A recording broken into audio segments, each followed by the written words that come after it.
Vallahi ben şimdi bu adımlara, şimdi Erdoğan'ın her söylediği sözleri ben hayata güvenmem. Yani bu şekilde şey olursa söylediği lafları hayata güvenmem. Bugüne kadar en aşağı diyelim ki 19 senedir örgütün devamlı adım atması olayları yaşanıyor. Türkiye Cumhuriyeti Devleti tarafından yasala kabul edilmiyor. Meclislerde şimdi mecliste diyelim ki Sayın Abdullah Öcalan sadece Kürt sorunu üzerinden laf ediyor. Diyor Kürtçe mesela Kürt yasası bunlar mecliste çıksın diye laflar açıklama yapıyor ama Türkiye kafası devamlı dağda PKK'nın üzerine yoğunlaşıyor. Şimdi PKK buna karşı tabii ki yani PKK bir açıklama yapacak. Onun da önerileri olacak. Kürt sorunu üzerine, cezaevindeki baskılar üzerine veya artık dağlardaki o gerillaların aşağı inmesi üzerine bir açıklamalar söyleyecek. Buna karşı devlet nasıl bir adım atacak? Devlet buna karşı adım atmadıktan sonra bir yeni yani şimdi Sayın Abdullah Öcalan böyle bir yasa vermişse, böyle bir açıklama yapmışsa ona bir şey diyemem. Ama bizim bu şekilde şu anda Türkiye Cumhuriyeti Devleti'nin bu sözlerine biz hayata güvenmiyoruz. Yani söyleyeceği sözlere inanmıyoruz. Hani devletin şu anda Kürt sorunu çözüleceği yerde sorun dağdaki PKK'lerin üzerine yoğunlaşıyor. Kürt sorunun üzerine bir açıklamalar yapılsın. Ondan sonrası biz onlara göre deriz ki böyle bir adım atılmasına yani kabul ederiz deriz. Yani Kürt sorunun olayları insanların ana dilleridir. İnsanların özgürlük haklarıdır. İnsanların özgürce yaşama haklarıdır. Mesela hastanelere gittiği vakit kendi ana dillerinden konuşamayan insanlar varken baskılar altındadır. Mahkemelere çıkıp mahkemelerde Kürtçe açıklamalar yapıyor. Kürtçe kabul etmiyor. Yani bunu ikinci dil olarak şey yapıyor. Yani bu bir hakaret olarak görüyor insanların üzerine. Bize de hakaret geliyor. Ama burada devlet bunlara karşı herhangi bunların açıklanmasını vermedikten sonra biz kalkıp da yani yani PKK'nın ateşkes olayına yani terörsüz bir Türkiye kelimesi bu en aşağı 3 senedir bu kelimeler söyleniyor. Hükümet ona karşı düzgün bir adım alsın ki PKK da ona karşı bir cevap verecek. İle ki onun açıklamasını yapacak onun. Adımların atılması sadece hükümetin bir an önce Kürtlerle masaya oturmasıdır. Uluslararası ülkelerin bütün basının hepsinin gelecek Tayyip Erdoğan'ın karşısına Sayın Abdullah Öcalan'ın da yanına çekecek. Ona karşı bir açıklamalar yapması lazım. Sayın Abdullah Öcalan İmralı cezaevindeki sözlerine göre değil. Onun yanına gitmesi lazım. Bugün Suudi Arabistan krallarını getirip meclislere getirip kendi saraylarına getiriyor. Sayın Abdullah Öcalan da bugün bir Kürdistan'ın bir lideridir. Lideri olan bir insanı getirip sen cezaevine onun sözlerini avukatlarını oraya gönderip ya da milletvekillerini gönderip onların ağzındaki alıp sözlere göre de gelir. Onun yanına gitmesi lazım. Erdoğan kendisi orada açıklanması lazım. Ya özgürlüğü olmadan mümkün olmaz. Mümkün olmaz. Yani bu söylediği sözlerin hiçbiri de yani gerçekçi olarak kabul edilmez yani. Ancak Öcalan'ın özgürlük hakkı. Şimdi Sayın KCK de bunun açıklamasını yapıyor. Sayın Abdullah Öcalan'ın özgür olması lazım. Özgür olup gelecek Kandil'de mesela PKK ile görüşmeler yapacak. Orada bir açıklamalar yapacak. Bir kongreyle toplantılar yapacak. Kongrede bir açıklama olacak. Türkiye buna karşı nasıl bir adım atıyor, nasıl bir strateji, bir ilerleme hareket edecek ki ona göre biz bunu inanırız. Ama Türkiye buna karşı bir adım atmadıktan sonra yani mümkün değil. Yani bu çerçevede orada ne söylese biz o söylediği sözlerin hiçbirine de güvenmiyoruz. Biz bu sürece bir açıklamamız var. Yani Sayın Abdullah Öcalan'ın derhal serbest bırakılması, cezaevindeki siyasi mahkumların, hasta mahkumların derhal bir anayasa hukukunun yani değiştirilmesi, yani onların özgür bırakılması, cezaevlerindeki hasta tutsaklar aşırı girip yani ölüm derecesindedir. Ona karşı hükümetten söyleyeceğimiz derhal yani Kürt sorunu üzerine herhangi bir açıklamasıdır. Sadece bu kelimedir. Söyleyeceğim budur.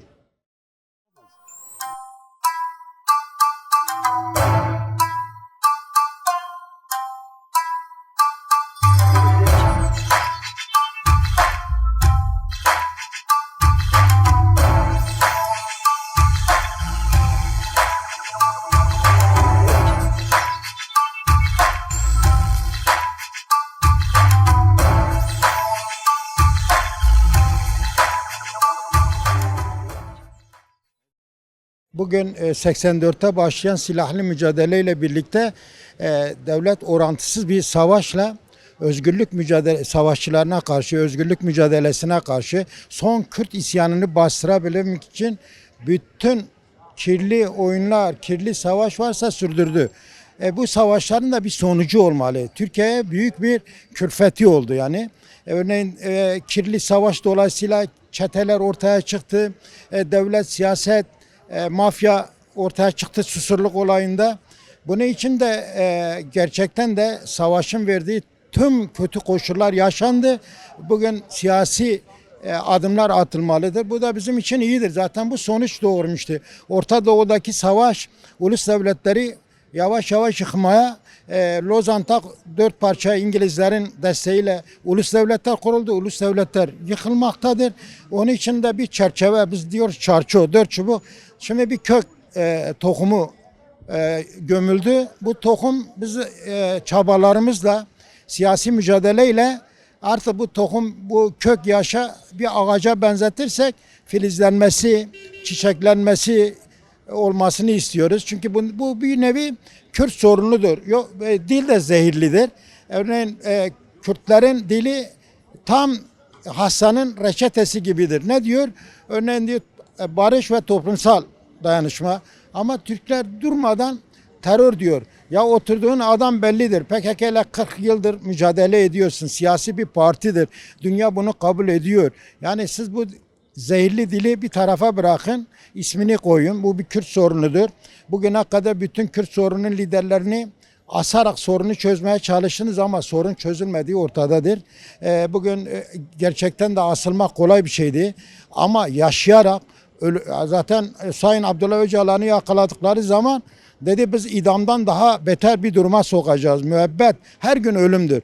O da ölmeyerek, direnerek sorunu bugün getirdiği bu noktaya, yani siyasi artık çatışma döneminden getirdiği hukuki dönemde 3 tane ayağı var. Bir nedir? Özgür bir hukuk, özgür bir toplumsallık, özgür bir siyaset. Bu çok eksikleri var. Bu kadüktür, bu kök yasa. Bugün milliyetçiler de diyor, biz Kürt yurtseverleri de söylüyoruz. Eksik ama önemli olan nasıl bir Cudi Dağı'ndan aşağı iniyoruz da ilk adımını attık. Aşağıya doğru geliyoruz. Bu şehir siyasetidir. Şehire doğru gelmeye çalışıyoruz. Bu da büyük bir çaba, mücadele olması lazım. Bunu diyorum yani. Hükümet ortağı olan Sayın Devlet Bahçeli mecliste dedi ki Sayın Abdullah Öcalan HDP'nin grup toplantısına katılabilir. Dedi burada hatta artık siyasi olarak yapılabilir. Bu Uluslararası Avrupa İnsan Hakları Mahkemesi'nin verdiği umut ilkesi var. Yani 1999'dan beridir içeride olan bir Kürt liderinin umut ilke hakkı var. Yalnız onun değil, yani umut ilke hakkı var. Bunu yerine getirmiyor. Kendi imzaladığı Avrupa İnsan Hakları Mahkemesi'nin imzaladığı tüm hukuklara aykırı davranmaktadır. İlkin bir Kürt liderinin bu şartlarda fiziki özgürlüğü olmadan koordinatör yürütmesi çok zor. Yani bir halkı liderini tutmak, hapis tutmak, baskı altına almak bir halkı da almak demektir. Biz de özgür değiliz. Önderimiz özgür olmadığı sürece biz de özgür değiliz. İlken umut ilkesi. Önderlik için fiziki bir özgürlüğü olması gerek ki Kandil'de örgütüyle görüşebilsin, Avrupa ile görüşebilsin, cezaevindekilerle görüşebilsin. Bunu biz istiyoruz. Bir, umut ilkesi. İkinci, önemlidir, vahimdir. Hasta tutuklular. 30 yılı bitiren bir PKK militanına 30 yıl cezası bitene diyor pişman mısınız gibi alay edici, düşürücü yaptırımlar yapmaktadır.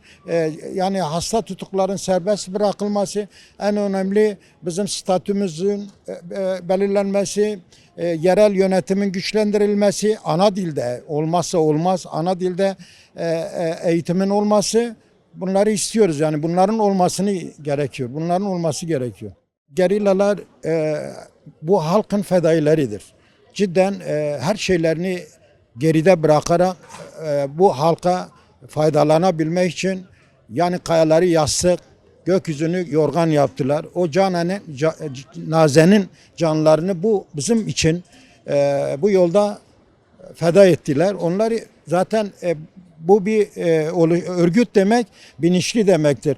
Bugün PKK'yı anlayabilse Türk halkı, Laz halkı, diğer azınlıklar, diğer inançlar bilmeli ki PKK onların da kurtuluş halkıdır. Fakat Ülke bugün uluslararası emperyalistlerin, Türkiye özellikle işgali altındadır. Toprakları alınıyor, insanlar işsiz, aç, ama PKK halkın yanında, emeklilikten yanadır. Kadın özgürlükçü bir an, hatta ekolojiden yana, yani yaşanabilecek bu dünyada bir PKK ışıktır. PKK bir aydınlıktır. Yani bugün Türkiye Cumhuriyeti'nde bugün egemenler ülkeyi paramparça etmektedir. Gerillalar da bilinçlidirler. Bu bilinci almışlar. Yani bir nevi emekten yana, kadın özgürlükte ekolojik bilinçleriyle gelir. Bu ortama geldiği zaman gerillalar zaten buranın çocuklarıdır. Onlara zaten siyasi alanda özgürlükler verilmeli, istihdam edilmeli. Yoksa bu adamlar yani zaten bunları keyfi olarak silaha alamadılar. Bu Kürt sorunu bir terör sorunu değil, bir güvenlikçi bir sorunu değil, bir hak mücadelesidir. 1920'lerde Türkiye Büyük Millet Meclisi bütün azınlıkların kendini temsil etme yeri varken İngilizlerle anlaşan Türkiye Cumhuriyeti heyeti kendi tapusunu alırken Kürtlere de idam fermanı getirdi. Bugüne kadar tüm Kürt liderleri kandırılarak idama gönderildi. İlk defa ipten sorunu çözüme getirdiler. Türkiye Cumhuriyeti gibi faşist bir zihniyeti çözüm noktasına getirdi. Bunları demek istiyorum.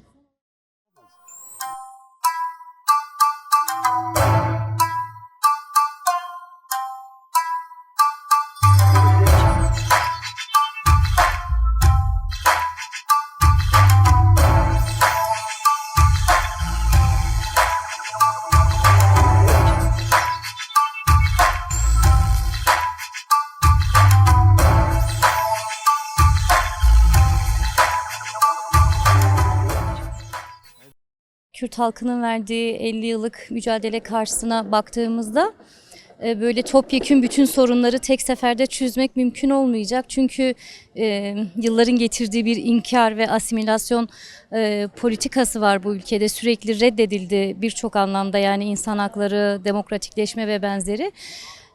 Dolayısıyla ilk defa Kürtler adına, yani mecliste bu tarz karar alınması önemli. Sonuçta bu bir başlangıç. Önemli olan bundan sonraki mücadelemizle neleri evriltebiliriz. Ondan sonrası önemli. Tabii ki hani tüm şeylerimizi karşılamıyor. Elbette ki eksikleri var. Ama başlangıç itibariyle en azından Türkiye'deki bazı yargıların kırılması, yani meclis eliyle, bence bu çok önemli. Daha çok hani cezaevindeki arkadaşları, yani aslında yasal anlamda bir cezalandırma yöntemi vardı. Sonuçta siyasi anlamda, politik anlamda cezaevlerinin boşalması çok önemli, ama işte bir şeyi kapsamıyor. Hani nasıl ömür boyu hapis var. Önümüzdeki süreçte mesela bu maddelerin değişmesi. Yani yine kırsaldaki insanların gelmesi çok önemli. Avrupa'dan gelişlerin çok gelmesi çok önemli. Çünkü şu anda binlerce insan ya cezaevinde ya yurt dışında. Bu anlamda tüm bu insanların gelip siyasete katılması, demokratik zeminde mücadele etmesi önemli. Ama bundan sonraki süreçte de evet, bu bir kök yasa, ama bunların anayasal güvence altına alınması gerekiyor. Yani sonuç itibariyle hükümetler ya da yönetimler değiştiğinde bazen eğer anayasal bir güvencesi yoksa, bu anlamda da, yani hani bu anlamda tam anlamıyla güvenebilmemiz için, o yüzden bizim de bunun mücadelesini vermemiz gerekiyor. Ana yasal anlamda mesela dil hakkı, yani eğitimde dilin önemi, kayyumların geri çekilmesi gibi, yani aslında Türkiye'nin genel anlamda demokratikleşmesine dair birçok adımın atılması gerekiyor. Ancak bu anlamda bir eşitlik olursa, bu anlamda bir adım olursa biz o zaman barış oldu diyebiliriz. Çünkü hala eksik olan yanları var, ama gene de önemlidir yani adım atmak açısından. Ya şu anlamda önemli aslında fiziki özgürlük. Sonuçta eğer bu halk ve hani sonuçta örgütle görüşme yapılıyor, değil mi? Sonuçta örgüt onu önderi olarak belirlediğine göre, halkın da istemi bu yönüyle olduğuna göre, evet, süreç içerisinde bunun da adımlarının atılması gerekiyor. Belki koşullar itibariyle bir anda Türkiye'de buna dair bir adım atmak mümkün değil. Sonuçta toplumun da buna hazırlanması gerekiyor.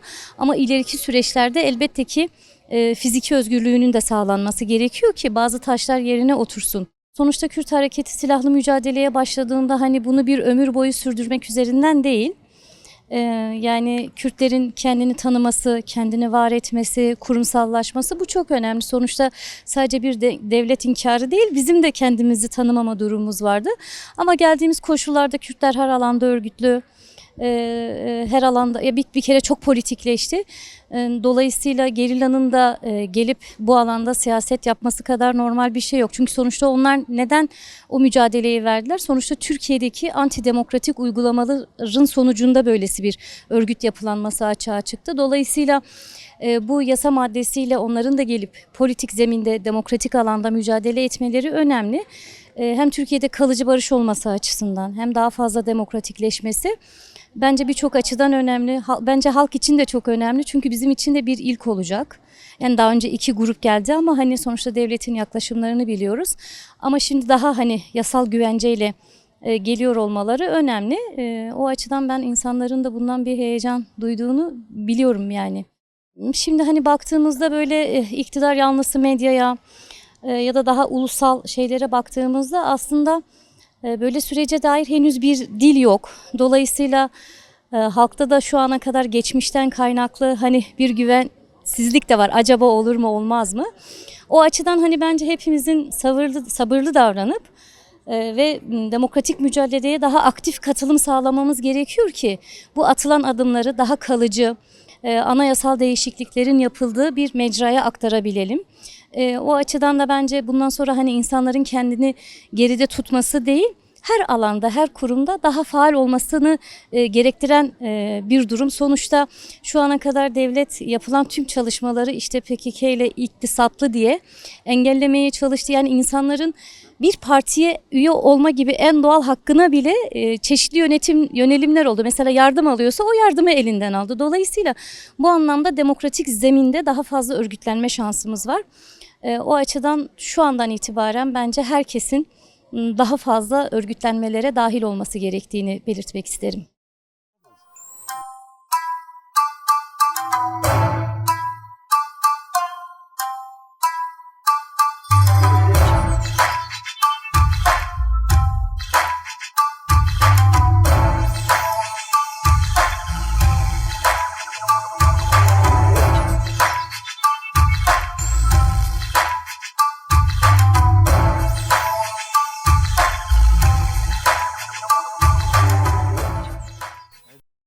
İlk adım artı yönde olabilir ama insanların, toplumun içerisinde bir kuşku var.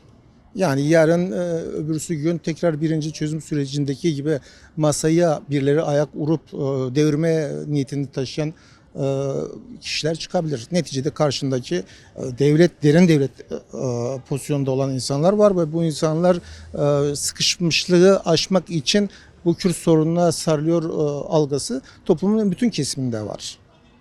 Yani AK Parti iktidarı kendini ayakta tutmak için son çare Kürtlere sığınmış bir pozisyondadır. Yarın bu sıkışıklığını aştıktan sonra tekrar birinci Dolmabahçe mutabakatında olduğu gibi masayı devirip de bu çözüm sürecini derin dondurucuya atma kaygısı bütün kesimde var. O nedenle çözüm süreci tamam iyi bir başlangıç yapılmış, iyi bir izlenim oluşuyor ama kuşkular had safhada. Çözüm sürecinin bugüne kadar gelen bedel ödeyen kesimlerin yaralarına melhem olacak çözüm adımlarının atılması lazım. Bu bugünkü süreç değil yani 80'den gelen bir kuşağın büyük bedeller ödemiş aileler, kesimler var. Bu toplumdaki o bedel ödeyen ailelerin yaralarına merhem olması lazım. 10 bin haftadır cumartesi annelerimiz var. Cumartesi annelerimiz için herhangi bir yorum yapılmış mı? Fail meçhuller için herhangi bir araştırma önergesi yapılmış mı? Yani bugün Susurluk olayını kimse ala konuşmuyor. Susurluk olayında devlet çete ilişkisinde fail meçhullerle götürülen insanlar için herhangi bir adım atılmıyor. Atılacak mı? Bunların da sorgulanması, konuşulması lazım yani. Karşılıklı iki tarafın aynı masada, aynı eşit şartlarda hareket etmesi gerekirken birini sen cezaevinde tutmuşsun, hiçbir hukuki altyapıdan mahrum olarak görüşme, aile görüşmesi, basınla diyaloğunu perdeliyorsun. Ve diyorsun ki elin kolun ayağın bağlıdır ama gel bu çözüm sürecinde taraf ol, adım atalım. Senin elimi kolumu bağlamışsın, ben nasıl adım atacağım? Adım atabilmem için ikimizin de aynı şartlarda aynı masa etrafında oturmamız lazım. Sen benim elimi kolumu bağlıyorsun. İmralı'da daha dündü, evvelsi gündü. Ailesiyle görüştü. Şimdiye kadar çoktan görüşmeleri lazımdı. Ya da toplumun diğer sivil kesiminle diyalog kurması lazım. Kendini ifade etmesi lazım. Çözüm sürecinde bundan sonra olacak, atılacak adımlar için insanların yüreğine su sepecek diyaloğun kurulması için APO'nun da yapması gereken altyapıya göre hareket etmesi lazım. Gerilla'nın ya da yetişmiş Avrupa kesimi bürokrasisinde yetişmiş insanlarımız var. Kuzey Irak'ta var, dağdaki var.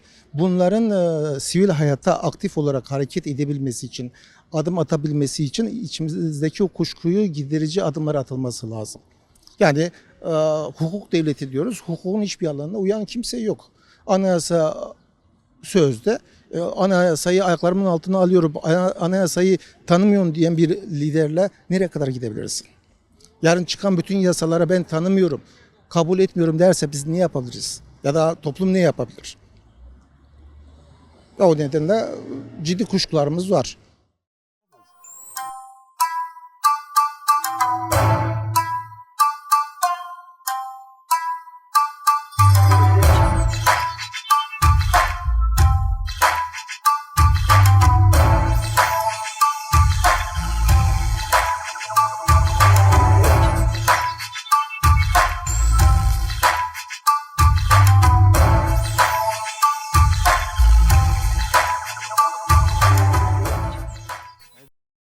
Ee, 27 Şubat'ta Barış ve Demokratik Toplum Manifesto'nun yayınlanması ve akabinde PKK'nin 11 Temmuz'da silahların yakmasıyla gelişen bir durum. Yani bu iki yıla yaklaşık bir hem Kürdistan'da hem Türkiye'de bir cezai yaptırımların olmaması, savaşların olmaması, bunlar işin diğer bir boyutu, büyük kazanımlar. Ama geldiğimiz noktada ise 12 maddelik bu çerçeve yasanın olması bu 2 yıllık iradeyi, bu 2 yıllık sürecin sonucudur diyebiliriz. Şimdi şöyle bir şey, 12 maddelik bu çerçeve yasanın bu bir son değil, bu bir ilk olarak nitelendirilebilir. Çünkü bu dar ağacında olan bir sorunun diyalog, müzakere masasına gelinen bir kazanımdır aslında. Yani dediğim gibi bu bir ilk de değil, son da değil. Devamı akabinde olacaktır. Bu barışın toplumsallaşması için hem sahada, mecliste bu ilmek ilmek barışın örülmesi gerekiyor. Şimdi Sayın Öcalan'ın bu süreci başlatan Sayın Öcalan. Dediğim gibi az önce 27 Şubat'ta Barış ve Demokratik Toplum Manifesto'nun yayınlanmasıyla gelişen bir durum. Yani bu ilk olması Sayın Öcalan'ın tabii toplum tarafından yaptığımız halk buluşmaları ve mecliste, diasporada Sayın Öcalan'ın rolünün yüksek olduğu ve baş müzakereci Sayın Öcalan olarak ele alınıyor tabii. Ama bu çok kısıtlı bir çerçeve yasası, işte Kürt kelimelerin halen olmaması, tabii beklenti olarak çok kısır döngü bir çerçeve yasası. Ama Sayın Öcalan'ın bu barışın toplumsallaşması için, gerçekten bu barışın sağlanabilmesi için baş aktör olarak Sayın Öcalan'ın olmazsa olmaz bir rol ve biçim toplum tarafından esas alınıyor tabii. Şimdi şu şekilde, yani 1984'ten beri bu silahlı mücadelenin bu coğrafyadan olması, yani çatışmalı süreci söylüyorum.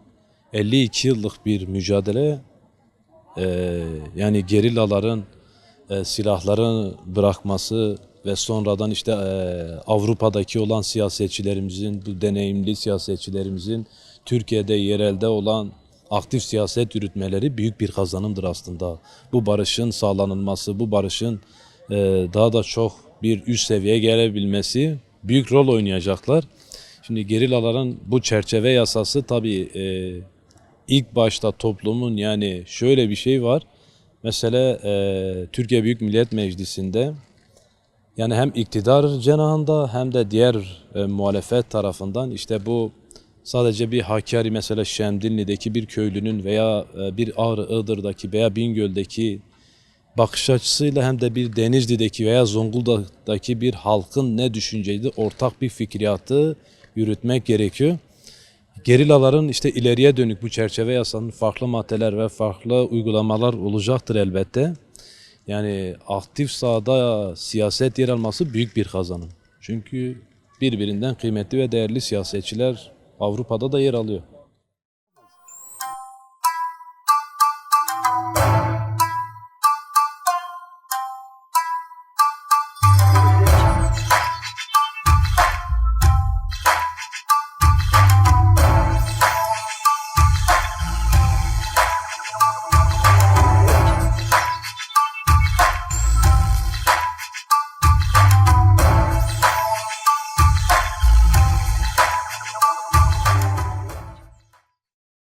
Halkın 50 yıldır beklediği süreç bu. Keşke daha önce erken olsaydı daha iyi olurdu. Yaşanan acılar, trajedi keşke olmasaydı. Ama büyük bir özveri, büyük bir çaba. Her iki taraf için de hayırlı olsun. Yani bir vatandaş olarak geleceğe umutla bakıyoruz. Yani sevindirici, mutluyuz. Bunun devamı gelir diyorum. Ya önce bir ilk adım, daha sonraki nasıl bir çocuk doğar ya, doğar, büyür ve gelişir. Bu da çocuğun ilk doğumu. Diyelim ki çocuk doğdu. Bu çocuğa şey lazım, bakım lazım. Bu çocuğun büyümesi lazım. Bu çocuğun bir geleceği lazım. Bu çocuğu büyütmek lazım. Eğer bu çocuğu beşikte bırakırsan beşikte kalır. Çocuk büyüyemez. Ben ona benzetiyorum. Yani süreci sahiplenip olması gereken geleceğe dönük kanunlarla, yasayla bunu sağlamlaştırma. Yani her iki tarafın da korkmadan geleceğe umutla bakabilme. İki tarafın da memnun olması gerekiyor. Öncelikle kanunların kesin kanun dediğimiz yani mecliste kanunların oluşması lazım. Yani vatandaş mahkemelere gittiği zaman mahkemeye de güvenmeli. Yani burada aslında iki tarafın da birbirine kuşkuyla bakmaması gerekiyor. Yani yapılması gereken bu güven artı yasal çerçeve. Bunlar oturtuldu mu her iki taraf için de güvence sağlar. Gerçekten analar ağlamasın. En büyük acıyı analar çekiyor. Ateş düştüğü yeri yakıyor. Biz insanız, kısa bir ömürlüyüz. Hiçbir zaman ne Türk halkı ne Kürt halkı acı çekmesinler. Bu ülke hepimize yeter. Biz Kürtlerle Türklerin aynı potada yoğrulması, birlikte kardeşçe yaşaması gerektiğine inanıyorum. Binlerce yıllık tarih, gelenek, görenek, örf, adet, bu değerlere ana dil, birbirimize karşı hoşgörü. Ya aşılmayacak şey değil bunlar. Kardeşçe yaşayabilme ülküsü.